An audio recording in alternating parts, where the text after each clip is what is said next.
welcome everybody. We're at 5:01, so I think that we'll get started and we'll probably have more people joining us as the evening goes on.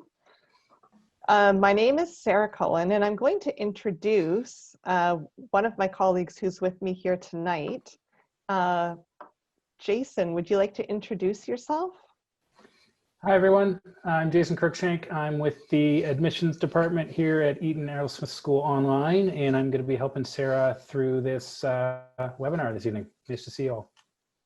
So hi, everybody. I'm Sarah Cohen. I'm the co-director at Eaton Aerosmith School Online of Instruction, co-director of instruction. And you were very likely expecting our founder and director, Howard Eaton, to be here joining us tonight, but he was caught in, well, where he lives here in British Columbia, had a huge windstorm last night. So he has actually been without internet all day, which nowadays is like a very shocking experience for anyone. So he sends his regrets. Unfortunately, he can't be here. Yeah, they experienced, what was it called? Thunder snow last night. So all kinds, lots of weather was happening up there. As they like to say here in Canada, they had lots of weather. So he sends his regards. But listen, we're going to have a great time today. We are here to talk about what a successful experience for children and adults online can look like, especially children and adults who have learning struggles or have had them in the past and are looking to strengthen those. So welcome. And throughout this presentation, if you have questions, please pop them into the chat. Jason is going to man the chat tonight, and he'll be jumping in with the presentation with questions if they fit here, or we might have them at the end, but don't hold back. Please share along the way as we go. So I keep having people pop in. This is great. So first of all, we'll talk a little bit about Barbara Arrowsmith-Young, who started this whole thing. I'm not going to focus too much on her story here tonight, just for the sake of time, but honestly, we could spend hours on this and we would never get tired of talking about it, or I'm sure for you listening about it. Barbara created this program, the Aerosmith program, out of necessity, out of survival, to help herself with her own learning challenges. And if you haven't yet read her story in the book, The Woman Who Changed Her Brain, I mean, this is something you will love reading. Every chapter is fascinating. Every chapter makes you think about yourself and people you know. You walk away from this book never looking at people the same way or understanding yourself the same way again. It's very vital reading for anyone interested in learning. Also, check out her TED Talk. She recounts her story so heartfelt. It's a beautiful story to listen to. It's inspiring, so highly recommend that as well. So this program really steeped in research that she was doing in university at the time, but it is based on her need for survival and a way to help her own learning challenges to lift her life out of those.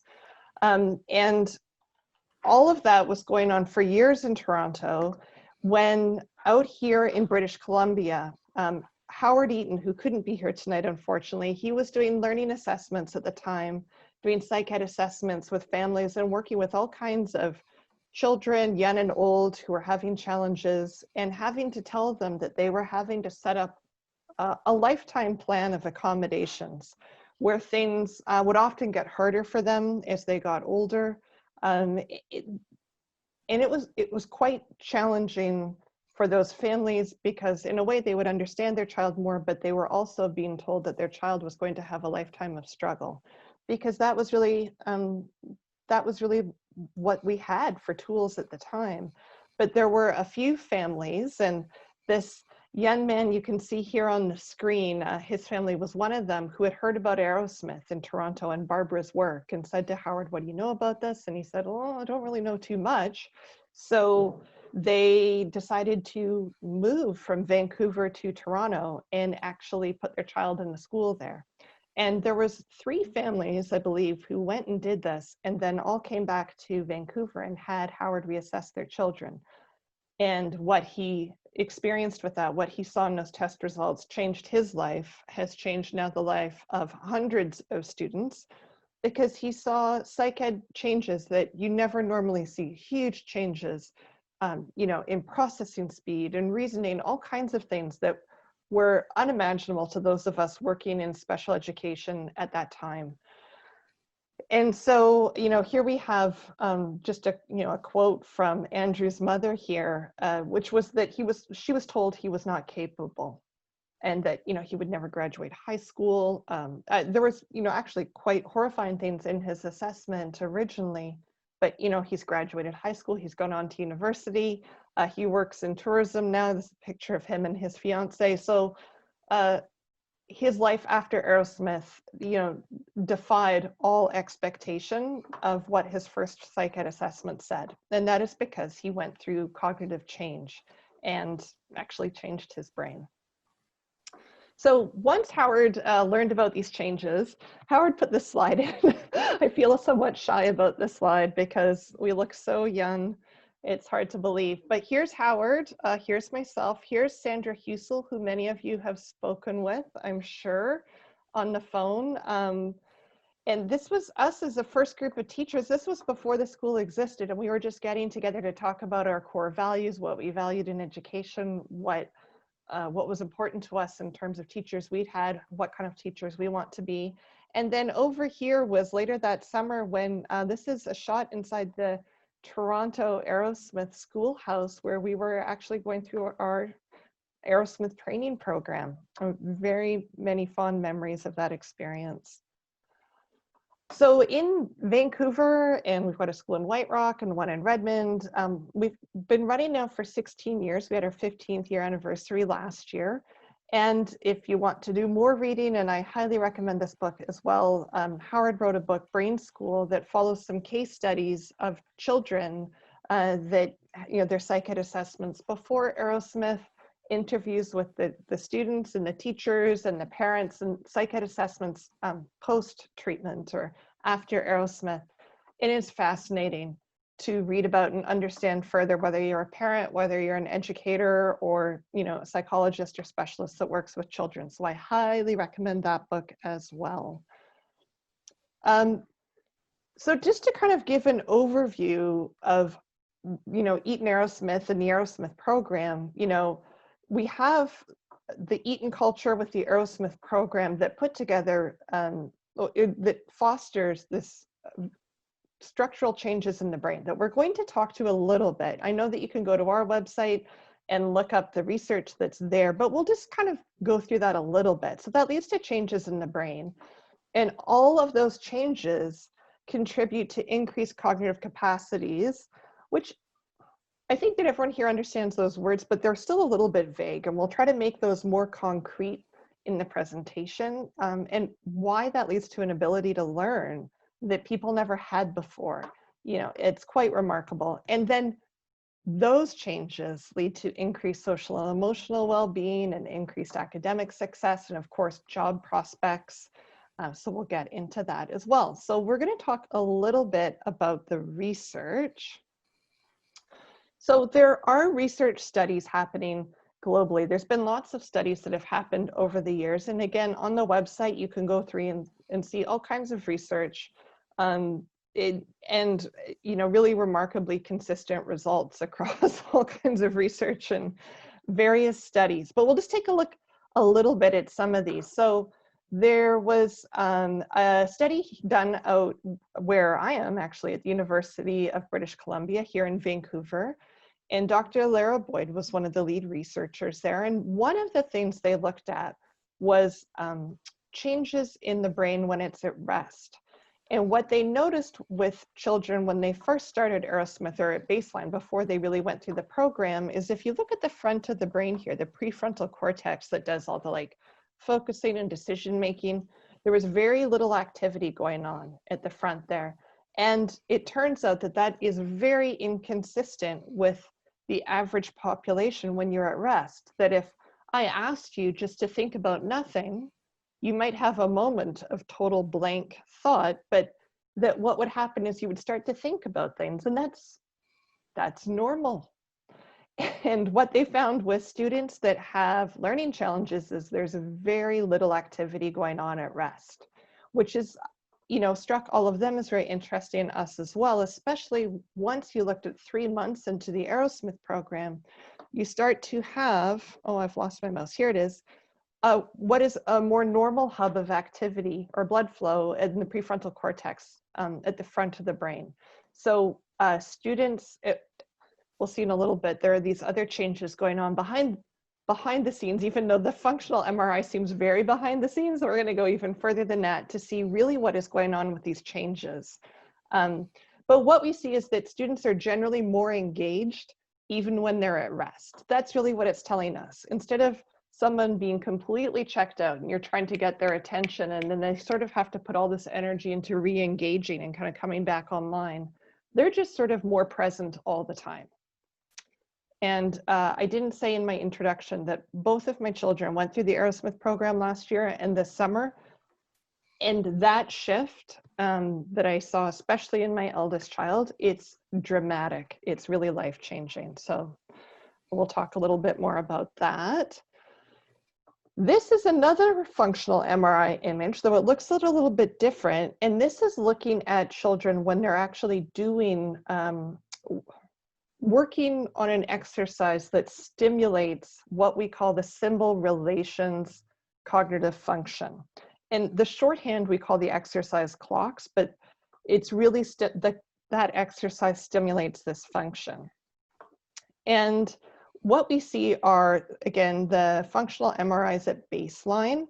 So the brain's here at baseline, and then 3 months into the program. And the thing that is really wild is that when you look, this is looking at the front of the brain here, and then this is the prefrontal cortex here, whoops. And then this is it, looking top-down view, is that to read a clock at the start of the program took a lot of energy. They had to use a lot of different functions in the brain. And it was very taxing, and it becomes very tiring very easily.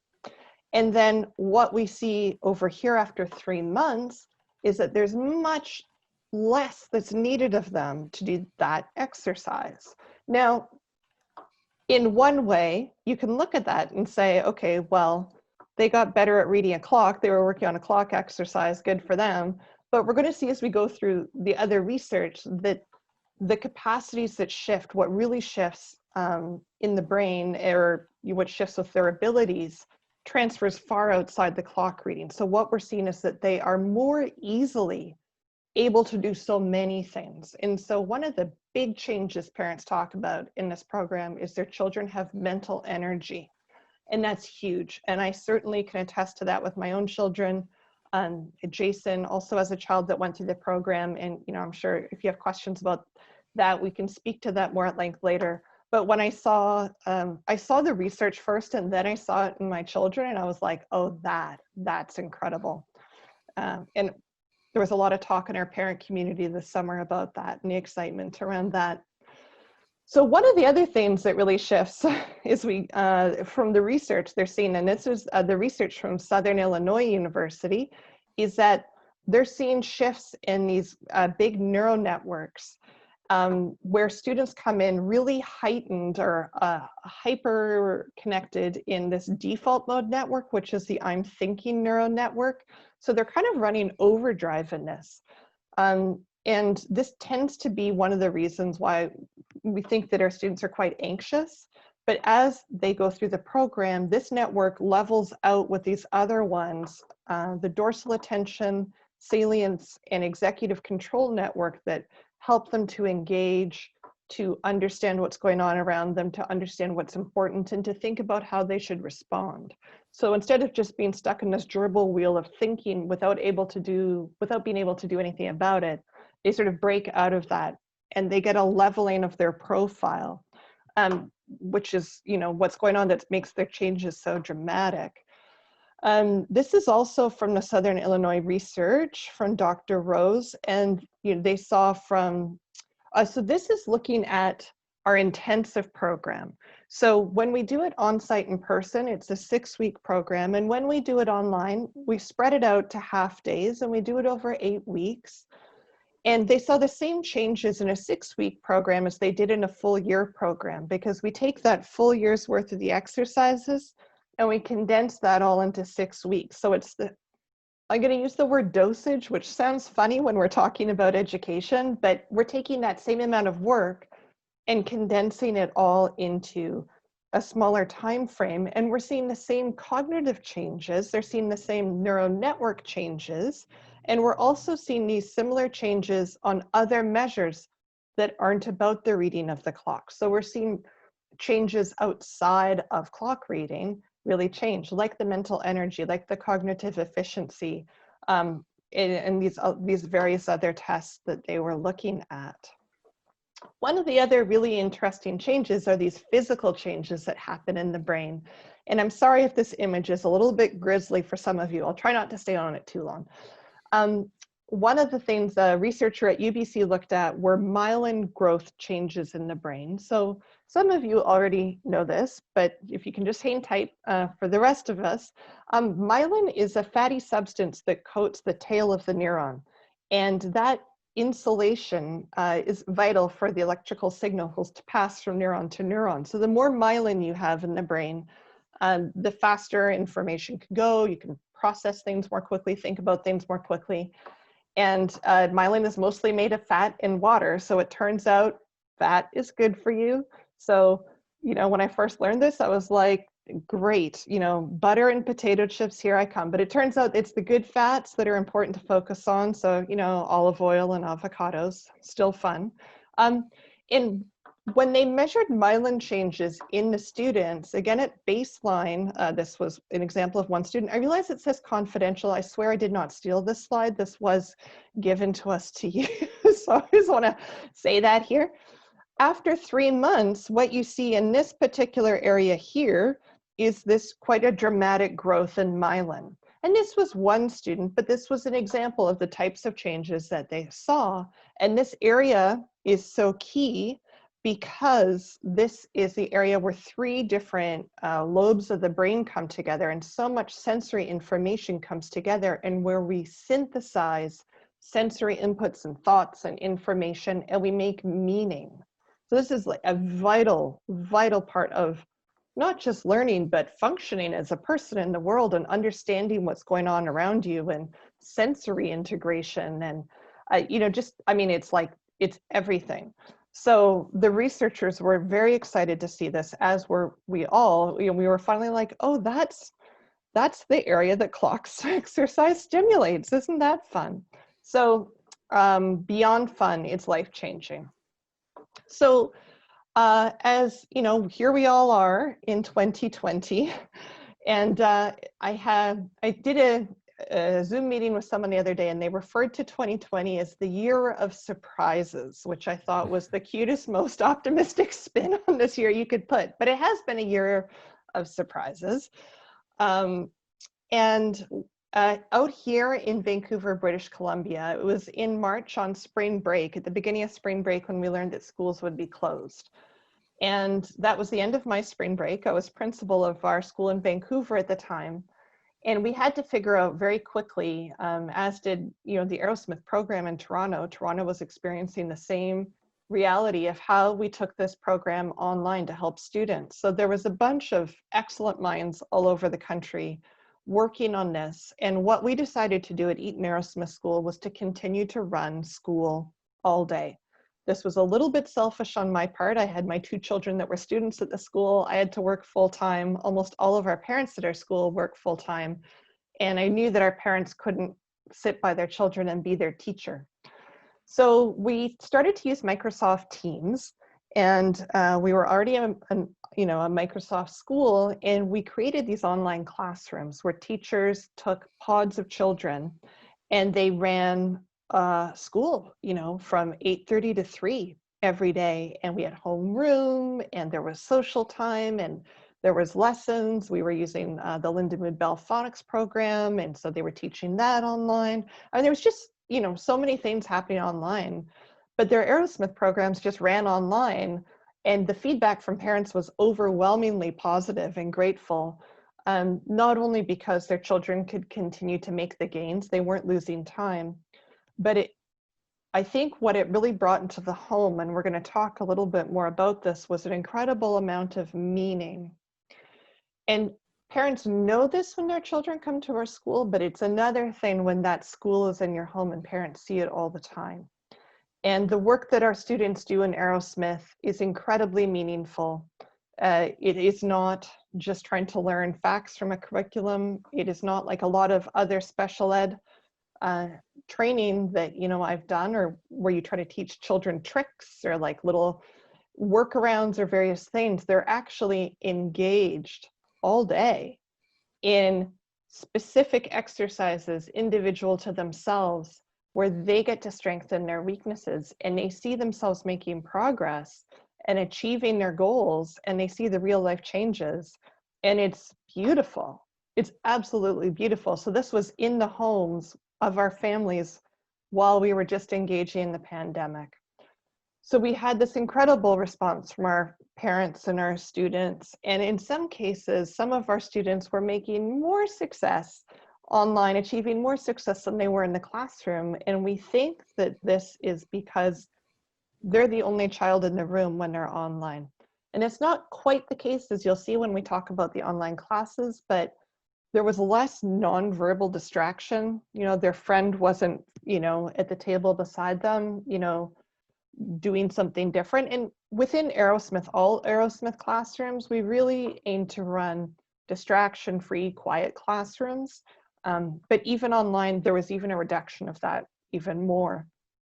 So it was last spring where Jason, who has moved away from us, we reached out to him to see if he wanted to teach online, and one of our other teachers who moved back to Ontario, and another one that had moved away from our school in Redmond, we got her involved again, and we started trying to teach classes online that were brand new to us to see, could we create classroom culture in that same way? Could we have a warm online classroom the same way we were seeing with our students from the school year? And the thing that surprised all of us, and Jason, maybe you want to pipe in here, is that not only was it possible, it really worked. And we were hearing from parents, we were hearing from students, what an enjoyable experience it was, which I'm not anti-tech, clearly, but I just didn't know you could do this online. So it was the most wonderful surprise.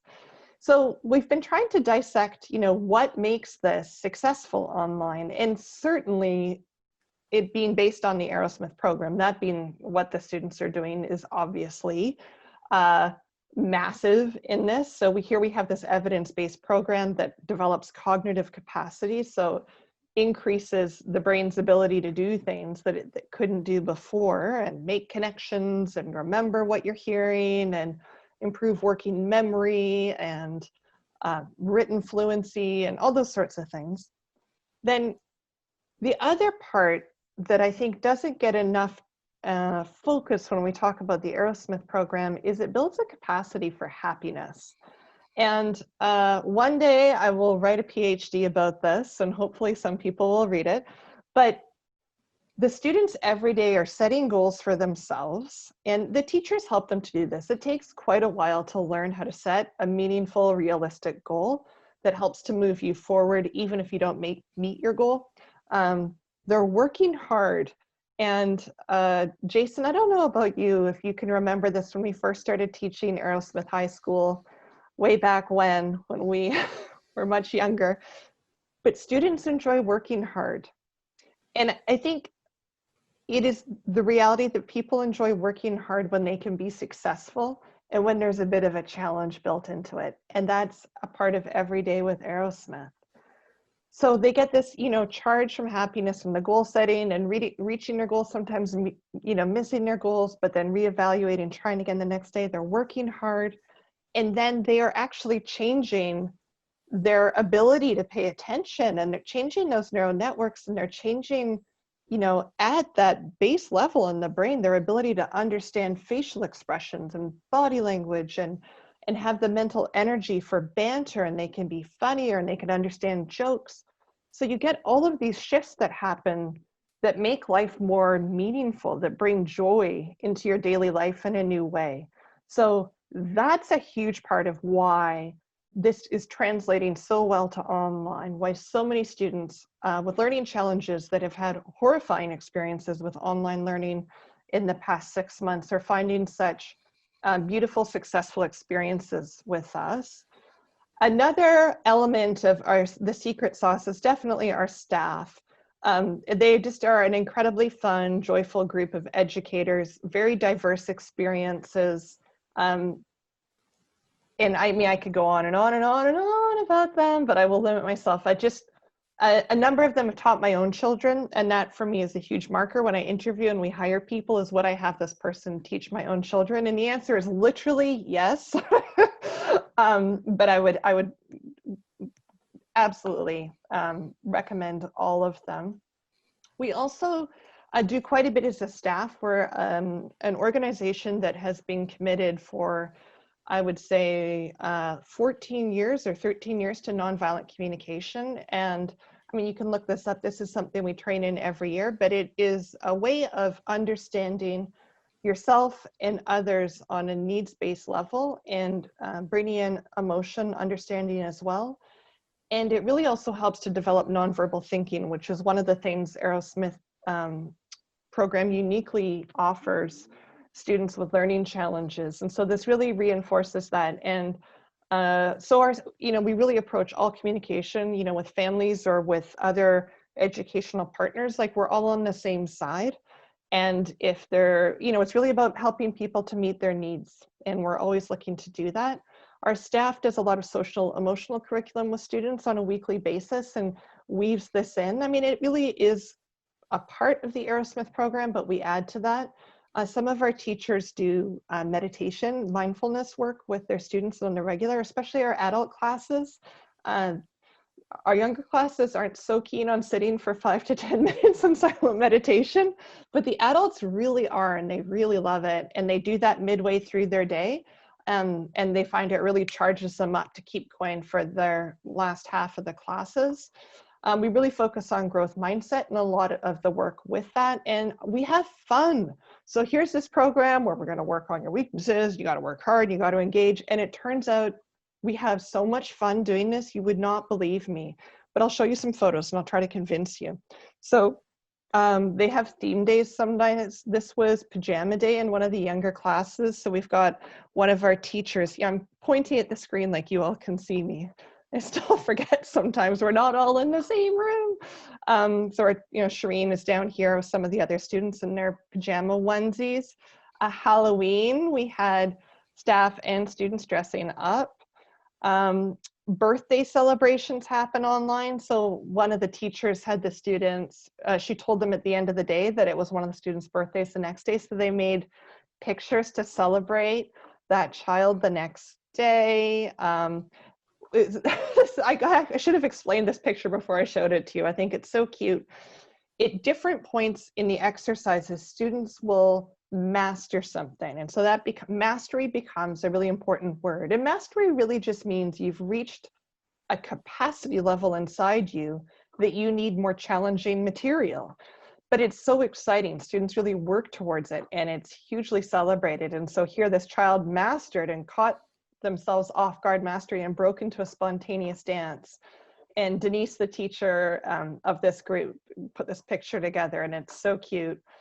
Denise also uses, Jason, I don't know if you've ever been in a class or a meeting with Denise when she has her voice box going and she can auto-tune her own voice, or she's got a laugh track she can bring in, or applause when students, reach a goal or accomplish something. So a lot of fun there. This is Josh. He teaches our adult half-day class. So they do a lot of mindfulness in this group, and we have a lot more adults actually joining our online classes. We'll talk about sort of the variety of ways that people are accessing the program, the types of classes, but this group is a half-day group. They're incredibly supportive of each other and cheer each other on. And I think, are building meaningful relationships that will go well beyond their experience here, learning about, people from, we've got students in this group from Morocco and all over the US and all over Canada. So it's really, quite a diverse group.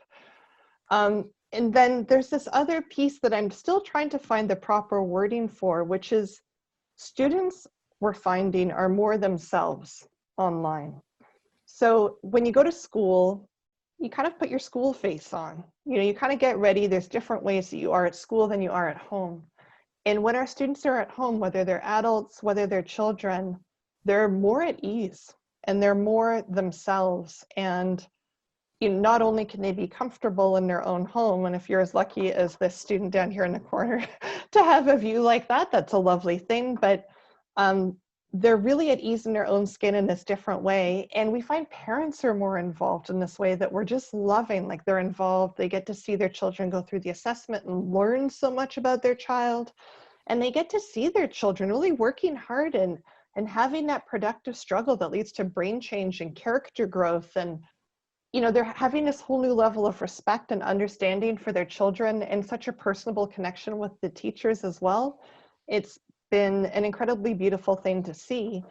And though I don't have a picture for it, the other thing I wanted to sort of say that has also really moved me since we've moved online is the parent community that has developed. So we have, in the summer, we had weekly gatherings. In the school year, we're having monthly meetings and we record them. So all parents, you can't always all attend an online meeting, but you can always watch the recording afterwards. And every month there's a parent sharing a beautiful story of like how their child is like feeling better about themselves than they have, for the last 10 years of going to school, and they're getting up and they're making their bed and making breakfast and eager to get online and join school, or changes the children are going through where they can keep pace with conversation now and be engaged. And the children are noticing that, and like how much more fun it is to be around people. I mean, unfortunately, this is the year that it's harder to be around people, but even this year for them to be noticing that and appreciating that change is so beautiful. So all of our parents, are welcome to come to those meetings, and we share the recordings of those meetings with our parent community. And so I think it's been really meaningful for parents to hear from other parents in those and ask questions that relate to everybody and hear about each other's children. So that's really been a beautiful aspect of the online culture too. Now, I really want to make clear, I'm not saying online is better than in person. Right now in Vancouver, British Columbia, our schools are open and my children are going to school, and I'm so grateful for that, for as long as we can safely do so. But I think that the surprise of 2020, one of the many surprises, has been what a beautiful thing online learning can be and is, especially for children who have learning challenges. And whatever the past experience has been, I promise you that this is something different. I mean, we're just seeing this across the board. And so I think that sort of brings me to the end of the slideshow part of this, but I can see that there's a lot of questions building up. And so I'm happy to talk with Jason and we can answer those. And also to talk to some of the options that we have online as well. Jason, do you want to start us off with any of the questions, or should I just start with the program options Yeah, that they're doing? one thing I thought I would just say, Sarah, you mentioned it earlier. One of the things for me, and I love how you say surprise of 2020, positive spin on it, because there have been lots of little blessings through this. And I'm not a big sit at my desk. I mean, I never thought that I'd be doing this in this way, very hands-on in the classroom. And I ran a school for years, and I've been with this program almost as long as Sarah, not quite. But was that instant communication, community building that we have. And the other thing was the accessibility. So people, for years and years and years in admissions, Sandra and I would hear that people really wanted this program, but could not move to Vancouver or Toronto or where one of our in-person sites were. And for them, this has opened that up and opened up a world of possibilities. So is online the perfect thing? No, but can it then create part of what that child needs to build their capacity so they don't have to suffer any longer? Absolutely, yes. And that's what's giving me a lot of happiness, being able to help people through that while I sit at my desk. There may indeed be some questions. I don't see any in the chat room yet, and I know that there was one person who was hoping, I think, to ask a question in person. So if that person is still interested in doing that, you could unmute yourself and ask the question. And if not, there we go. Go ahead. Okay, I wanted to know how would I go about getting tested for any type of learning disabilities that I think I may have, and I'm in the United States. Oh, that's a really good question, Angela, and thank you for asking. So we don't assess specifically for a learning disability. You know, it's a psychologist that would do that, and it's usually called a psychoeducational assessment. And that becomes, you know, like a legal document, and sometimes people use it for schooling or work, or even, you know, obviously it varies country to country and state to state within the United States, but for tax purposes, or there's sort of a whole variety of reasons that people will want one of those assessments. What we are able to do within Aerosmith is we do what is, you know, an Aerosmith assessment. So we are sort of isolating and looking at up to 19 different cognitive functions, and giving you information about how you function in those various ways. And sometimes people, frankly, find it more helpful than a psych ed, but it's not the same kind of document. Jason, I don't know if you're able to pop into the chat, but the link to the Aerosmith questionnaire, it's an interesting starter point, Angela. It's about a 30-minute questionnaire that they've actually found, looking at the data over many, many years, can identify the cognitive functions that are weaker, that at least gives you some information as a starting point. I often share that with counselors or other mental health professionals or parents, and they find it such a neat tool to understand themselves or their children better, or they share it with their clients. So it could be a place to start. But certainly if you're looking for an official psychoeducational assessment, just look for a psychologist in your area that does those. Yeah, Okay. and I will put that in the chat. I was just looking for it, Sarah, so you can look for that. I'm also going to put a link to our admissions officers booking calendar if you want to speak with one of us in person, no charge, and we can walk you through that process. Sometimes it's nice to do the Aerosmith questionnaire first, and then you have, you know, some talking points, and if not, that's okay too. We're happy to walk you through that. I have another question. Sure. I have a son that is mildly mentally retarded, and he is in college. Do y'all offer online classes that he may be able to benefit from, that he can use while he's in college? I think that, I mean, there are classes definitely that people within college, adults with careers, come and do, you know, an hour a day. So that exists, and I should talk about the program options, because that's one of the things you're asking about here. The other question is, who can benefit from this program, really, is, you know, the sort of the other part of that. And certainly, you know, evidence of neuroplasticity is what we want to see. So it is very interesting country to country, the labels and how they get used differently. The way that dyslexia gets used in some countries, you know, it's different in England than it is in the United States, than it is in Canada. I mean, it all sort of generally talks about learning challenges, but it's used slightly differently. So I think that the best way to answer that question would be to talk with either Jason one-on-one, or I think Jason said he was going to put a link in his calendar to a woman named Sandra Husel, and she can help you talk about your son's specific situation and see, could this program, you know, benefit him? Because certainly we don't want anyone that's not going to be able to get benefit out of it to have to invest their energy and their, you know, their money in something that won't give them any kind of big bang for their buck. So I think the best way is to talk with somebody one-on-one more specifically about your son. So I'll speak to though the other part of your question. So online, I mean, so first of all, we have on-site schools, and of course they can go, they're all open, they're all safe. There's been no COVID exposures at any of our schools. They are running, they are fun places to be. I love them.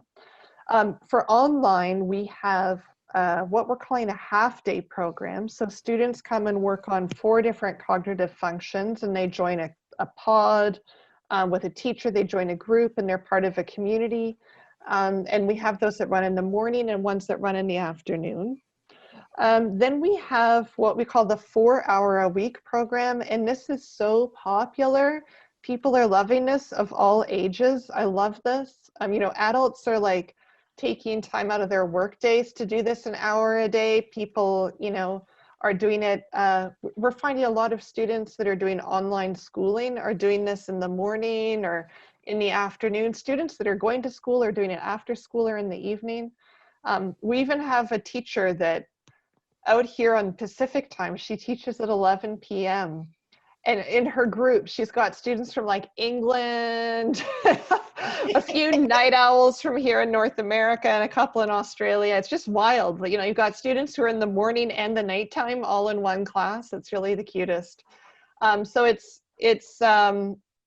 really a wonderful program option as well. And so students can work on one cognitive function for the whole year that way.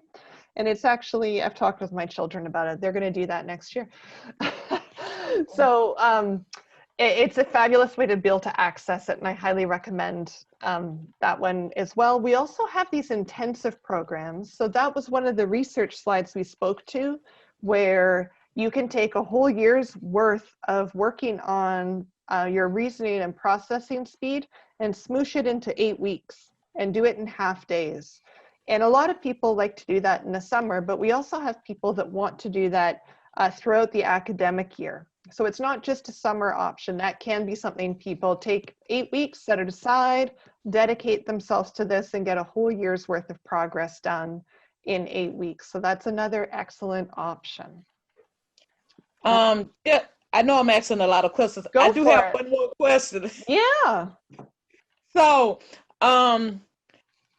with my son having a learning disability, do y'all offer class that is going to help him in society deal with stereotypes when he's trying to get a job and different things? Do y'all offer classes that is going to address stereotype situations that he could encounter?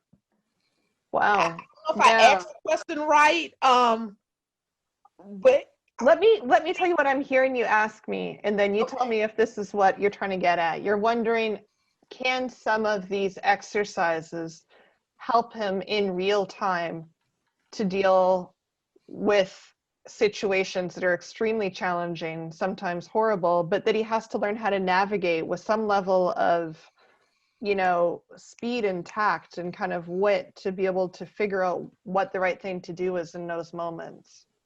Right. Kind of like, I can give you an example. My son is an outgoing individual. He loves to talk. I like him already. To him, he don't meet strangers. But when he meet a stranger, if the stranger is convincing him of things that is not true to gain money from him, because he have had people to scam him financially, how can is there classes that can help him in those instances to deal with that, because I can't be with him 24/7, No, and to help him better address those issues in a situation like that? Yeah, I just want to start out by saying it's heartbreaking to hear that, first of all. And I also want to tell you how normal that is with the population of families and students we work with, and that it's a major concern for all of our parents of, will my child be able to safely navigate relationship and interaction, at period, full stop. and there's going to be different flavors, whether that's racism, whether that's, you know, being scammed, whether that is being safe in romantic relationships, whatever that is. Right. You know, so the answer is yes, and I want to talk a bit about this. So one of the things that, I don't know why it surprised me, you know, but everybody's brain is different. And that's not news, because, like, frankly, everybody's nose is different, you know, so why would our brains be, you know, special and be the same? But we have this idea that there are normal people and there are people with learning challenges, or there's like neurodiverse people and there's regular people. And it kind of turns out that's not the case. Everybody's brain is different. So when I answer this question for you, I can answer it generally, but it also kind of depends on your son individually.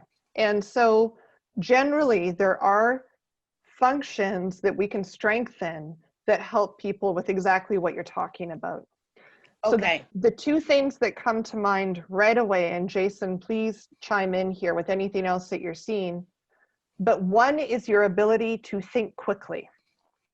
Okay. So one of the things that I find really cripples people in terms of social interaction and being safe around other people is they can't put the information together quickly enough. And so they will often agree without really understanding what they're agreeing to. Okay. Right? Because you would rather look like you understand than you don't understand. Like I would have students who would laugh at jokes, not understanding them. And one of the things that moved me most when I was first teaching this program was that my high school students were like, yeah, I get jokes now. And it was like, oh my gosh, all this time they've just been laughing nervously, not knowing why something's funny, hoping they're not the butt of the joke, you know, but not understanding, but you don't want to say so. So there's your ability to understand and to do so quickly. The other thing that really comes up, and this is a separate cognitive function, is can you understand body language and facial expression and emotion? Can you understand that in other people? Can you understand that in yourselves? Because you might have someone who's smooth talking, who's saying all the right things, but their body language is giving you different feedback, or they have some behaviors that are inconsistent with their words. And can you put those together? Do you see that that's going on? And when you don't understand that, when you don't know how to read people, when you don't understand the own signals your body is sending you that is making you like uncomfortable and you need to escape the situation, when you can't understand that information, you're really at risk. And so we call that nonverbal thinking. You know, it's like being able to think about all of those things that happen so fast, it doesn't even really necessarily make it to the surface of like a clear language thought. And so that, I mean, I think for my own children, you know, those two exercises were two of the most life-changing ones they worked on. You know, and we're starting to see our major contributors to mental health and long-term happiness, but safety. I tell you, when I assess now, you know, a girl who's about to hit puberty and she can't understand any of that nonverbal information, I get so panicked, and I'm so glad they're doing the program, because I'm like, okay, we can help you to understand things a bit better. But you're right, it's the same for boys. You know, I'm a mother of two boys, and you know, we have the same worries. So that was a very long-winded answer to say yes. But there can be, thank you. yeah, there can be other factors that play a part in this as well. So thank you, Angela, for asking that. Yeah. Thank you. You're welcome. I don't know if there anyone else wants to put a question in the chat, or, you know, speak out loud, or Jason, if there are common questions you get that you think would be worthwhile to talk about. I have only seen one more question in the chat, and it's to you, Sarah. Someone wants to know how old your sons are. And I don't think, yeah, I think it's within the context of the program, unless they want to send them a appropriately aged gift. I'm not sure. Well, one of them did just turn 10. We got him a guinea pig. No, I've got a 10-year-old and an almost 8-year-old. And both of them were reading. And it was really that the thing that launched me into this with my older child was sort of a consistent anxiety state he was in because he couldn't reason quickly enough, you know, compared to some of his other abilities. So he could understand some things really fast and other things it really took him a long time. And I could just see him grinding away in this state of sort of anxiety of never quite sure if he understood it. And then he couldn't hold on to it. So he'd like get it and then lose it. And then he'd be anxious again and he'd be like asking a million questions, and it's good to be inquisitive, but oh my goodness, sometimes, you know, it's good not to have a million questions coming at you all the time too. So seeing his mental energy increase and seeing that anxiety reduction happen has been, you know, I've emailed Barbara about it. I'm just eternally grateful for sure. Yeah. Hi, Sarah. I have a question. Hi, Marcus. Hi. I'm sorry if I missed this when you were presenting. I was multitasking, getting dinner ready at the same time. I understand. So I apologize if you answered this, but is there a framework by which you organize the curriculum? And in particular, are you going through a list of skills that you're trying to impart?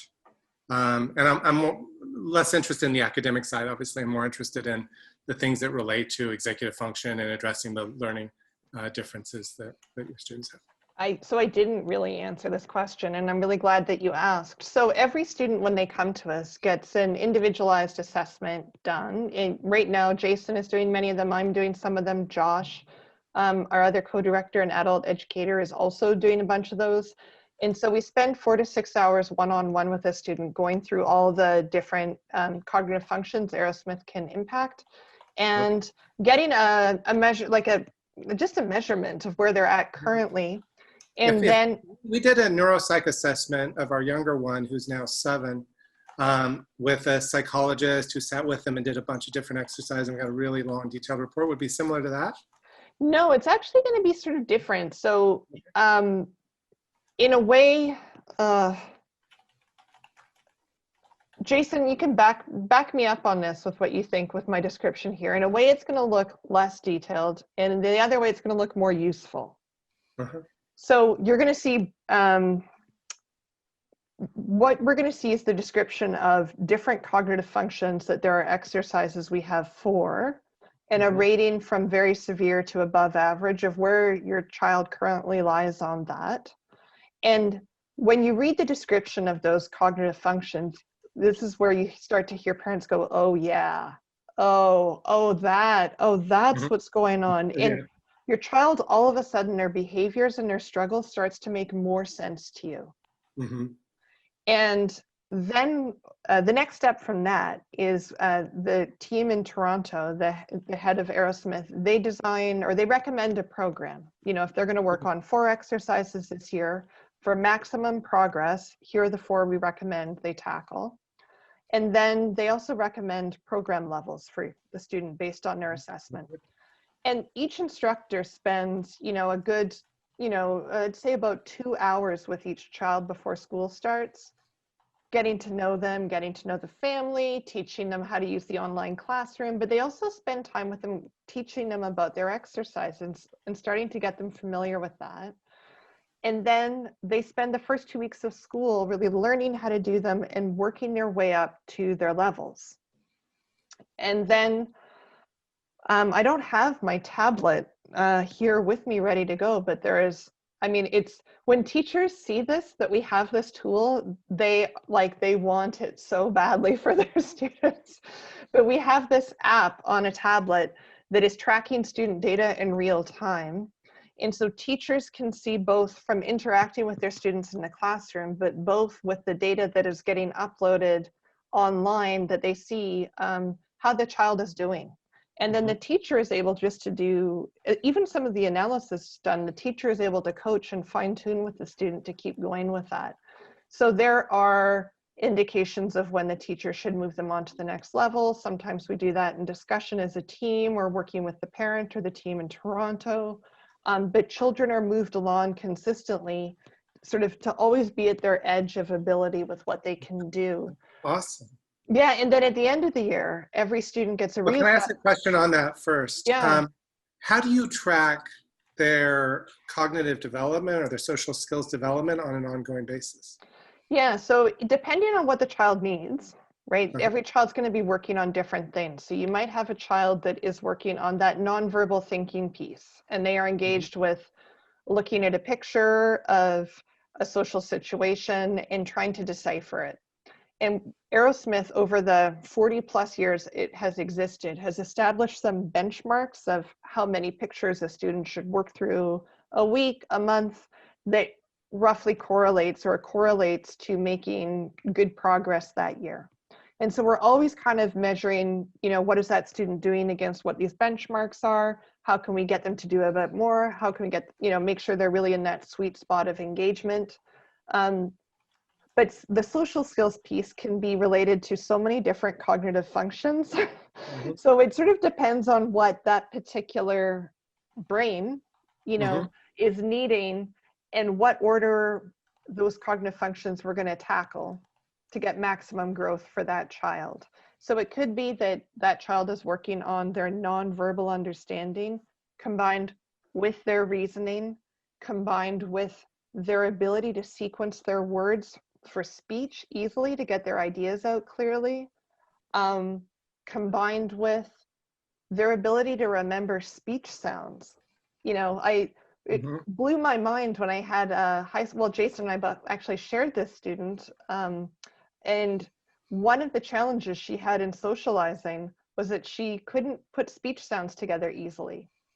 So she would often do all of these wonderful teenage mannerisms and like roll her eyes, because she couldn't easily get speech out. Now, I mean, one could argue she was a teenage girl and that was also part of it. But once that piece came in for her, once she really grew that ability to put sounds together for speech, the attitude went down because she didn't need that stalling time and she could say more of what was on her mind. So it's so individual. So Yeah. it's really. And did you all build this rubric of the cognitive development? And that's based on research. You started out with research, which to me was fascinating, but I'm kind of even more fascinated by this issue of this kind of, educators have their own rubrics, but they're only related to development of academic skills, right? Not to the actually important stuff, which I think is what you're talking about. Yeah, and this is where, I just sometimes get down on my knees and thank the universe for Barbara because it is really, she started with one function and she started with herself. And then once she saw that she could make that kind of a change and a shift, then it was like, oh my goodness, what else can change? And so the program has evolved over, is it 40 years this year, Jason, or are we past 40 years of Aerosmith? I'm going to say yes, 40 years. 40 years. I think it even might be their 40-year anniversary this year. So it has grown. Like every year we'll get program updates. Like not that a lot changes, but they're constantly researching their own program and tweaking this and tweaking that. So it's a very alive, dynamic evolution of how this rubric has been created and continues to be maintained to be at peak performance. But if I read her book, there'll be a lot of context on that. Yes, there will. And it's really, okay, I'm going to call it a fun read. You guys might say, Sarah, you need a new definition of fun. No, But I think I'm with you, Sarah. I think I get it. I think it's fascinating. And, Right.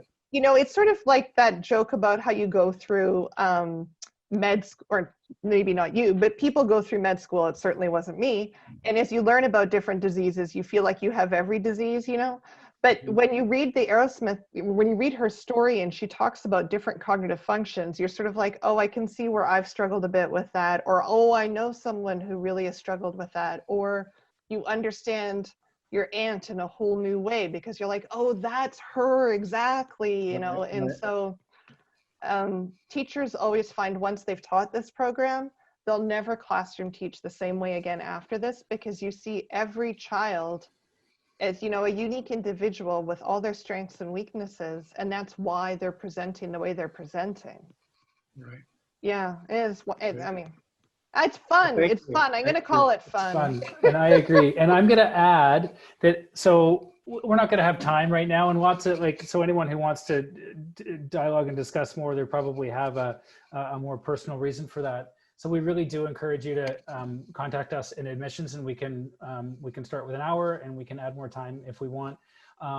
And Marcus, you might be interested, others as well. We have a sample, like an anonymous assessment, and you could see what that looked like, to see what information you'd get at the end, because like those psych ed assessments, like they can be valuable. We found for our daughter, she was young, actually similar in age to yours, but because it's knowledge based, like she didn't have all this worldly knowledge, so she actually didn't score all that well. What I love about Aerosmith is that it's capacity based. So we get to do these tests until it gets too hard, and then we get to put that on a rating scale, and then we can watch those scales change over time after or during those interventions are being done in that area. So really would encourage you to reach out to Sandra or I'll put the link again there for you, and love to continue our conversation. Well, I will do that. Thank you guys so much. So, you know, we're actually at the end of our time. I feel like that flew by. I don't know if there are other questions. We're happy to stay on for a few more minutes, but I think maybe what we'll do is we'll say a thank you and good night to everybody. And if a few people really do want to stay on now, feel free, or we can transition to other appointments. But thank you so much for your time. I know everyone's very busy and there's a lot of things you probably all could be doing or need to be doing, but we hope that you learned something. We hope you were inspired by the reality that the brain can change. We can change as learners, and you can do it online. This is, you know, this is so exciting. So have a wonderful evening, everybody. Thank you for joining us, and I hope to see you again soon. Okay, thank you. Bye-bye. Good night, everyone. Bye-bye. Thank night. you.